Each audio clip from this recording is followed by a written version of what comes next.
What's going on, peeps? It's Wrath here, hanging out today, playing some Idle Heroes. I want to thank you guys so much for coming out with me today. If you liked the video, don't forget, smash that thumbs up button to show your support. And if you haven't already, don't forget to subscribe as well.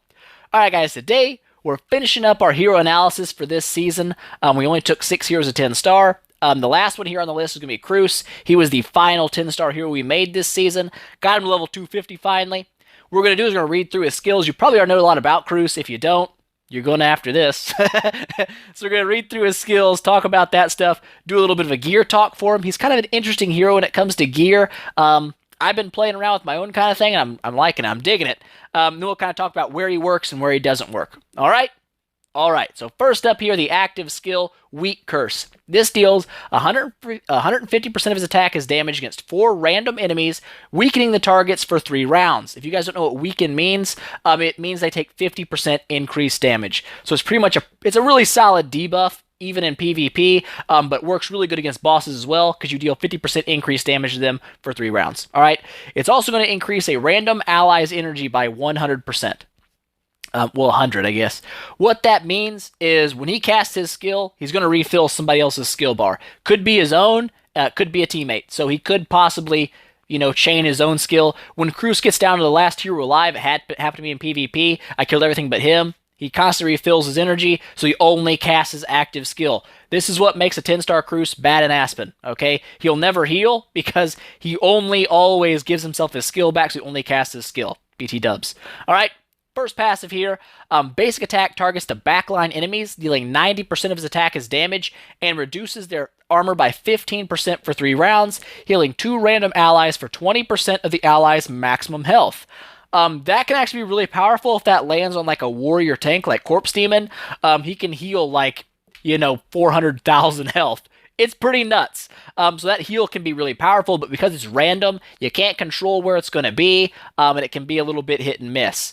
Also, the reducing armor for the backline enemies, that's pretty solid. Not so much in PvP. It works a little bit there, of course, but reducing armor in PvE against bosses means your whole team does more damage to them, and that's kind of what Kroos' forte is when it comes to PvE, is he boosts your damage. He doesn't do a lot himself, but he makes sure your whole team does more. That's kind of his job. All right?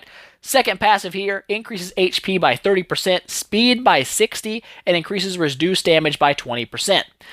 That's interesting. You don't get a lot of priests with reduced damage. He's got it.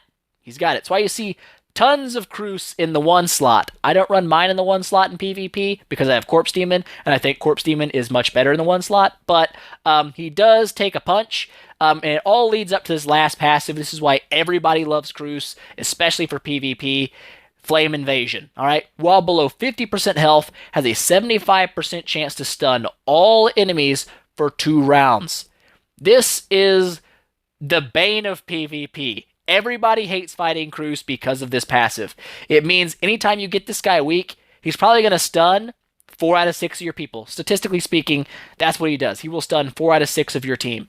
And that can very easily ruin you. It happens a lot. It's given birth to a lot of like 2 or 3 Kroos teams where they run multiple Kroos so that anytime you fight them, you're pretty much crowd controlled the whole battle and you die. That's kind of where Kroos has really started to shine. You see him everywhere.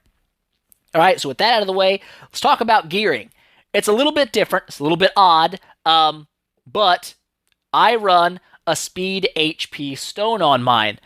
People may think that's weird, but for the build I had in mind, it worked really well. I've seen people run HP, and reduce damage artifact like you would for a tank in your front line. It can absolutely work. People say you've got to have him weak so he dies fast. That is not at all true. You can have a Kroos last till round 4 and never triggers ability until round 4 and still have it absolutely devastate your enemy, okay? It doesn't have to happen the first round. So you can run HP, reduce damage, or HP, and an HP artifact or something to really tank his HP up a ton. It's not a horrible play. It does work. I had a different design for my Kroos. I wanted him to do a little bit different in PvP than just be a stunner. So what I did is I gave mine an energy artifact. This means he casts his active skill when it's maxed on the first turn. Very, very powerful, especially when you couple it with speed. Because as you can see, my Kroos, even without max tech, is at 1288 speed, which isn't amazing, I'm not going to lie. But my Karim here, 1249. Maxed Assassin's Tech, he's got 1249. Bloodblade, 1252. Walter, 1249. So my Kroos is the fastest unit on my team, and he's going to weaken 4 people on the enemy team as soon as his turn comes around. So generally speaking, I've seen this work wonders for me in PvP. It's been very good. It's been a very solid choice.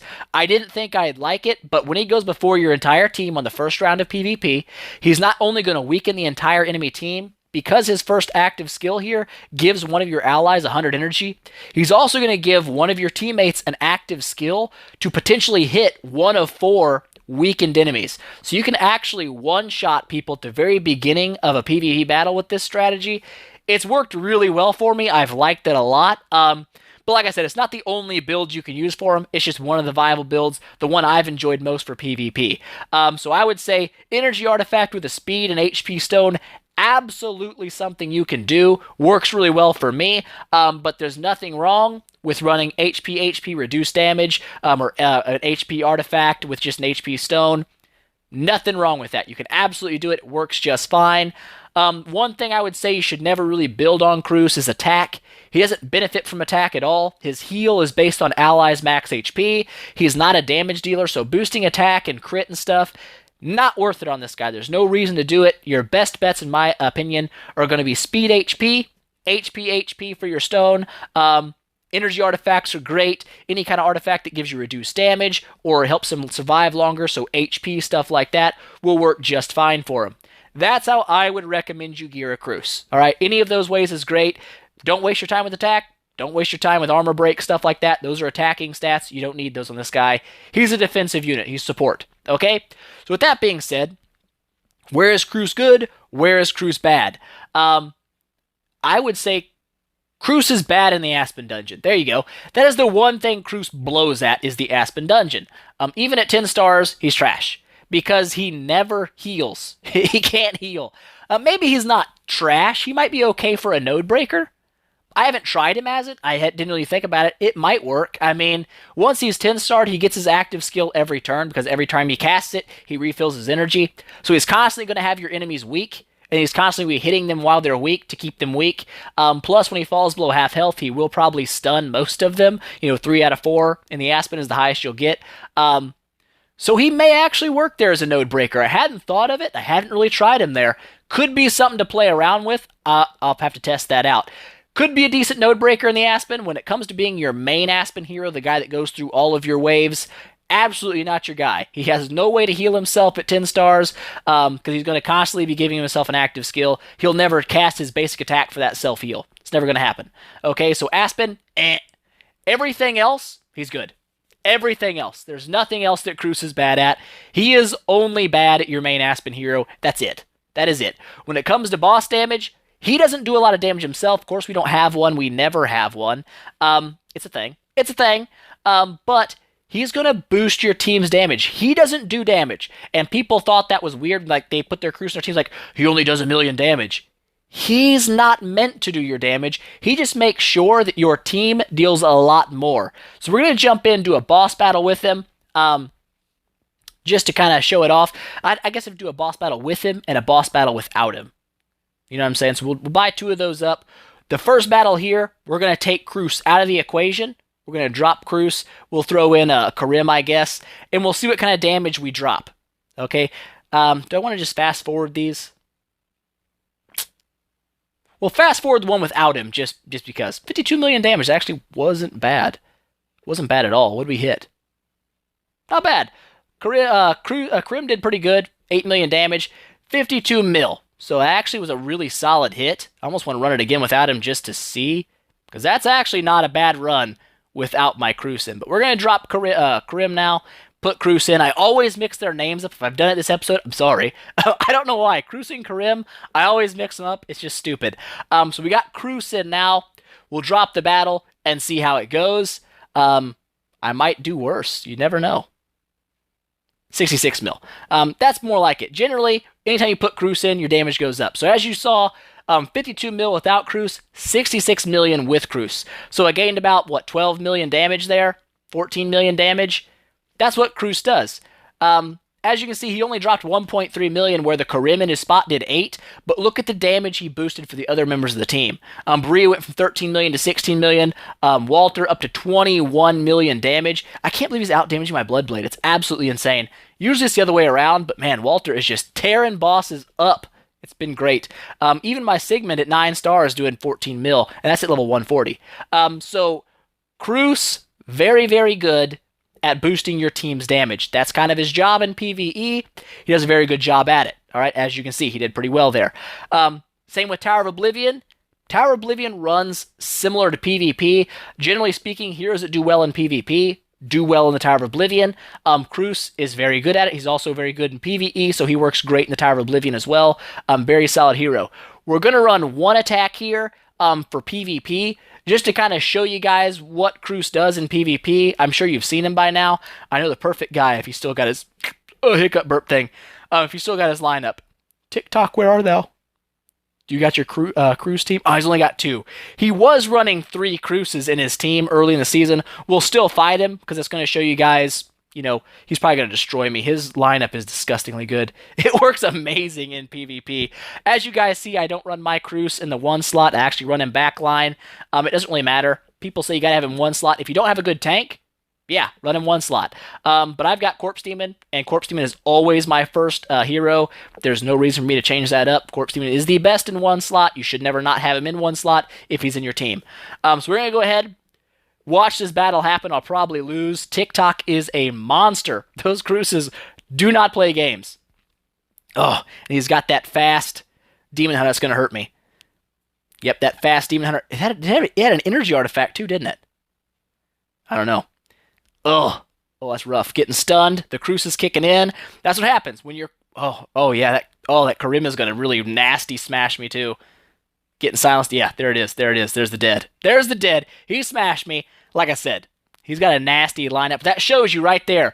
When I knocked those Krooses down in health, my whole team got stunned. When your team is stunned, you can't do jack diddly crap but pray, and that's what happens. So that's what Kroos' main run is. We're going to run it one more time, just so you guys, if you missed it, because it happened pretty fast. I got smashed pretty quickly. We'll watch it one more time for you. But that's the thing. Okay, I got the skill off that time. That felt good. That felt real good. Get in there. But as soon as they fall below half health, it's bad news bears for you. Oh my god, I'm not even going to get one of them killed this time, am I? Everybody's just stunned. That Kroos went down to half health, and it's just downhill from there, man. Because when... Oh, man. Bad. As you can see, he's got a monster PvP setup. Absolutely wrecks my face. Those double Demon Hunters are disgusting, especially with Kroos. But there you go. As you can see, it doesn't matter. Once that Kroos falls below half health, he's going to stun your team. Once you get the next one down, it's going to re-stun your team. It's a very, very, very effective, very annoying PvP battle. That's why, generally speaking, if I see a person running more than 1 Kroos in PvP, I don't even hit them. I don't even mess with it because it's 2 RNG. One, you never know who it's going to stun, if its stun's going to be effective. There's just no way to guarantee what's going to happen in the battle. I mean, there's always some RNG, but Kroos is just the worst about it. So, generally speaking, when I see more than 1 Kroos in PvP, I go the other way. I look for somebody else to fight. I will fight a person with all level 1 Michelles and a Flame Strike before I fight 2 Krooses. Because I can win that battle. Cannot beat the Krooses. So there it is. That's what Kroos is good for. He's a god of PvP. He is everywhere right now, and that's why. Also works great in PvE. He's an all-around very good hero. If you can build a Kroos, build a Kroos. He's not going away anytime soon. Valentino does kind of give him a little bit of an annoying fight, but still, he's still going to be great for everything else in the game. Still solid in PvP. Worth a build. Absolutely worth a 10-star build, in my opinion. So there you go, guys. That is Kroos for you. Hope you guys enjoyed it. If you liked the video, please make sure to smash that thumbs up button and show your support. If you haven't already, don't forget to subscribe as well. Tell your friends about it, because that definitely helps me out. And I will see you guys in the next one.